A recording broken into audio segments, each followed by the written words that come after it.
All right. Hey, Andre, how are you? Great. How are you doing?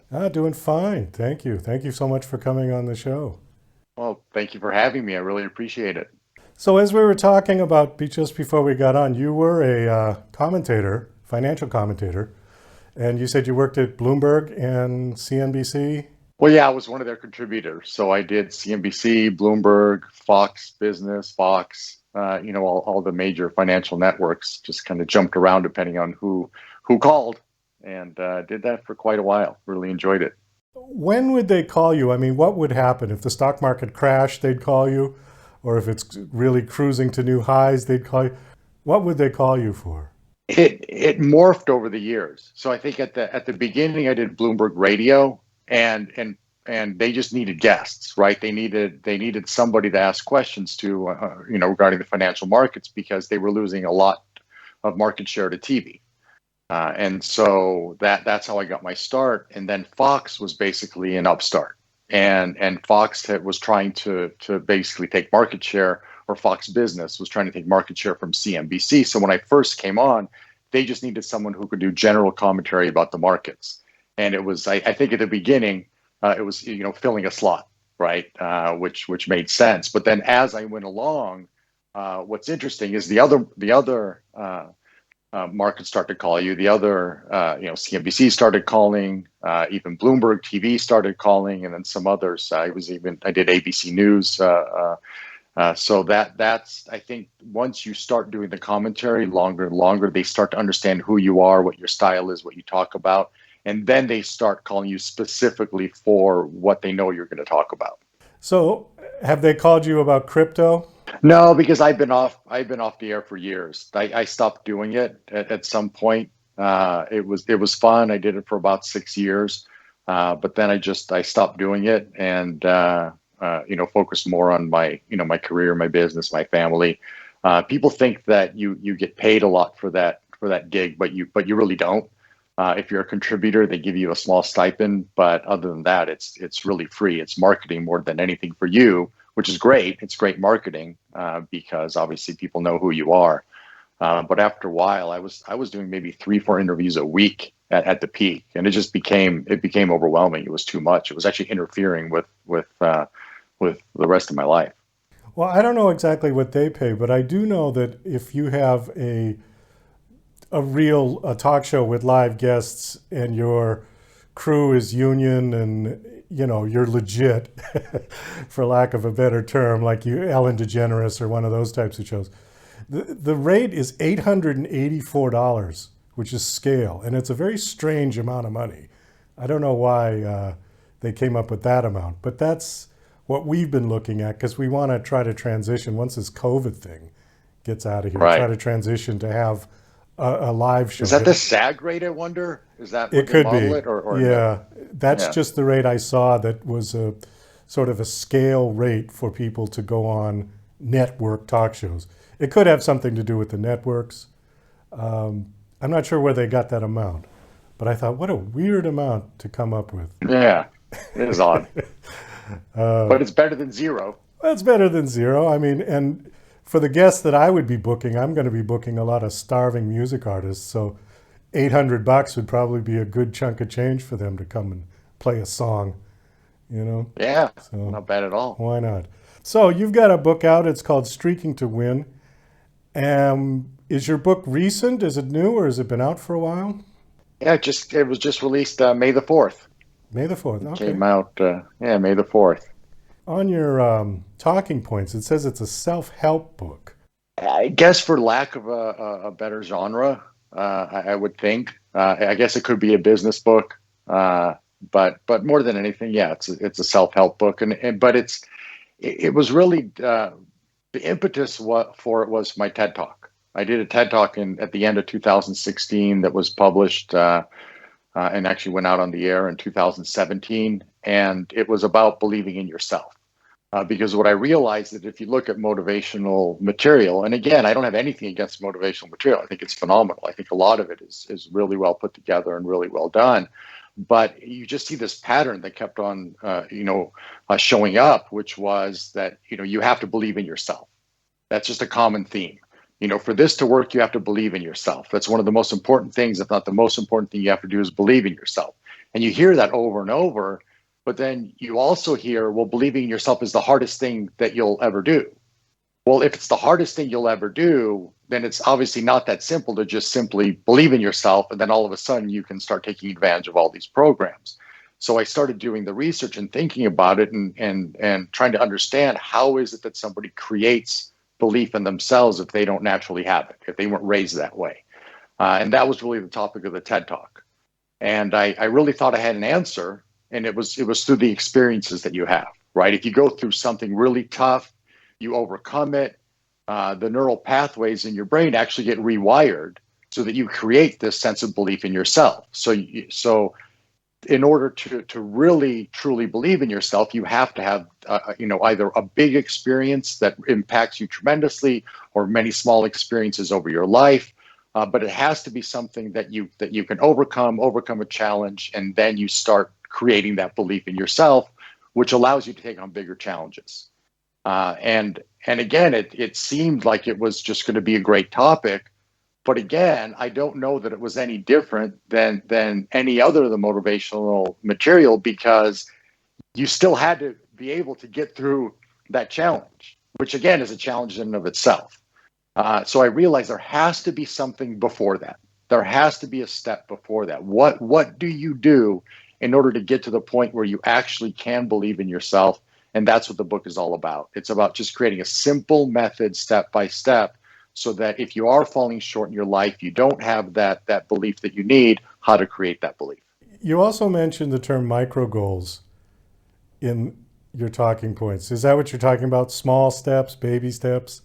Yeah, and it has to do with your incentive reward system, right? We biologically have a very short-term incentive reward system. If you go back, we're hunters and gatherers. That's the theory. Right. And so we're rewarded for these short-term goals. You go out, you hunt something, you can then eat, and so you get this shot of dopamine, which gives you a reward for doing that activity, and then you continue to do that activity. So everything that our short-term reward system is really what drives us for to search for overcoming these goals, right? And so the short-term goals are easy.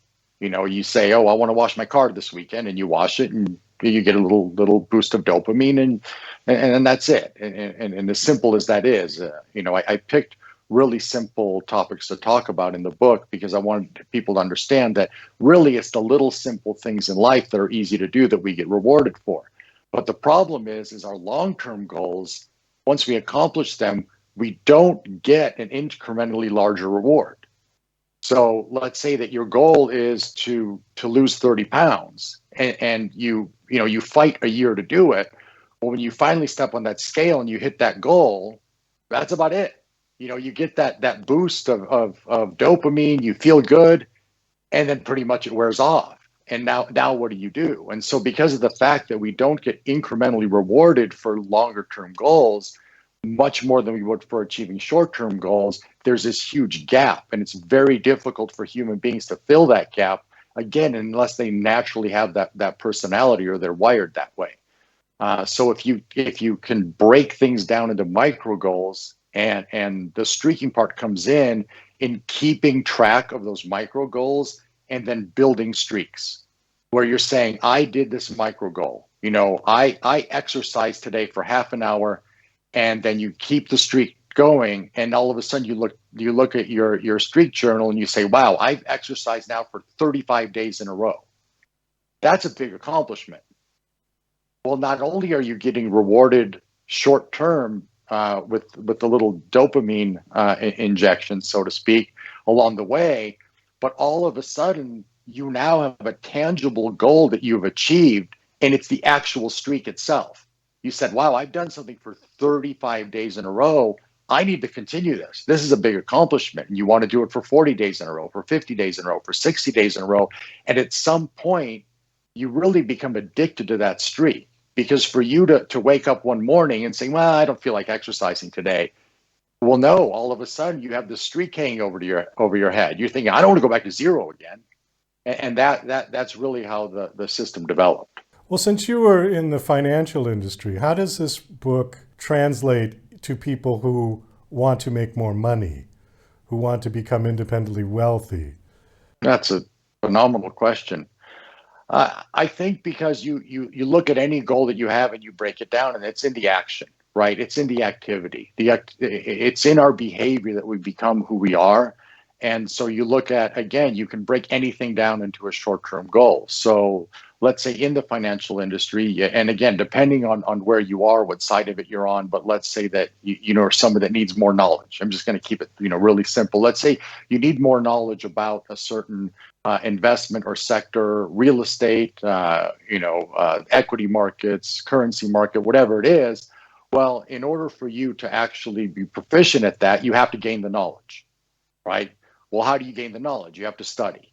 Okay, well, then you figure out, okay, well, I need to study an hour a day in order to gain the proficiency. And I think it'll take me a year to get to that point. So I'm going to set up a time every single day where I study what I have to. And then you just, every time you take that hour to do what you have to do, great, you've accomplished your goal. It's a short-term goal. Yes, there's a long-term goal sitting out there somewhere, but really all you're focused on is that hour, that day. Then you mark it down in your journal and you know that you did it. And your only goal in life is to say, okay, I'm going to repeat this hour every single day, and I'm going to do it 365 days in a row, or I'm going to do it 700 days in a row, or whatever you think that it is, which all of a sudden takes your focus off of that long-term goal and puts it onto that short-term goal. And then the goal takes care of itself. You're only focused on the activity, and it's easy to focus on an activity. Anybody can focus on a simple activity. And it's switching people's mindset to stop focusing on that 10-year out, that 15-year out, that 5-year out, that wealth that might take 20 years to get. Instead, just focus on the little things you can do every single day that chip away towards that eventual goal. The goal takes care of itself. It's just an outcome, but it's based on the activity that you do. It was interesting while you were explaining that, I was getting the picture of those guys who climb mountains, like big mountains like Everest or K2. They don't look to the top of the mountain when they're at the bottom. They start and say, okay, we're going to get to base camp first. From base camp, we're going to get to this point, then to this point. Then they take baby steps to get up the mountain. Correct.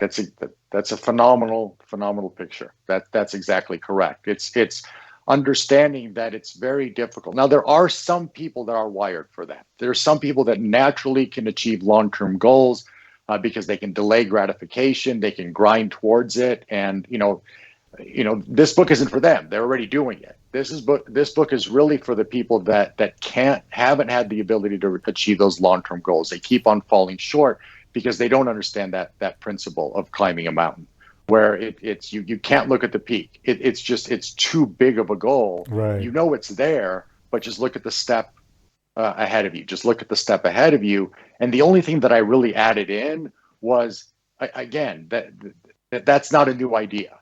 Just look at the first step. A journey of 1,000 miles begins with the first step. Just focus on that step. You build a wall a brick at a time. Just focus on the brick you're laying. I mean, those are not new ideas, but it's okay, I'm going to focus on this step. I'm going to focus on this brick, and then I'm going to reward myself for placing that brick. And the way I'm going to reward myself is I'm going to say, I'm going to place one brick a day, and I'm going to do it for the next 500 days in a row. So now my goal becomes placing the brick. And my secondary goal is doing it 500 days in a row, and that's where the streak develops. And so every time you place that brick, you log it in, you get the surge of dopamine. It's a real surge of dopamine. You actually get rewarded for it, and it's at a biological level. Then the next day, all you have to do is place that brick again. And then the next day, place another brick. The next day, and eventually the wall just builds itself. You don't have to focus on the wall. It's not relevant. Right. We've got just a couple minutes left, and I wanted to hit on this process was inspired by your daughter's social media. That sounded Yep. funny. Tell me that.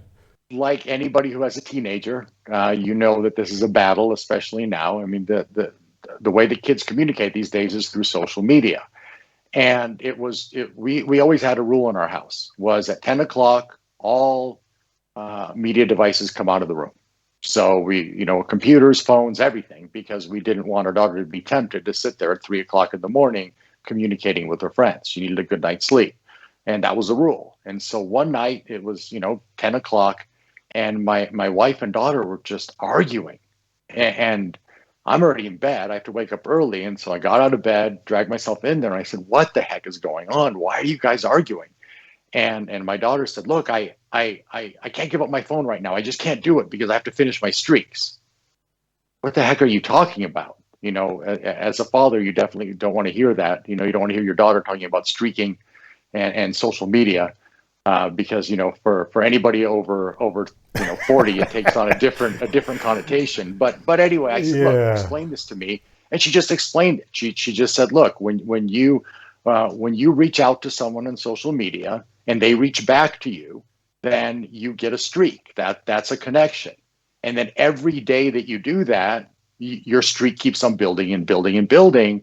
And she said, "I've got streaks that are 200 days old, 300 days old. I can't let them go." I'm like, "Well, okay, well, what happens if you miss it? What's the big deal?"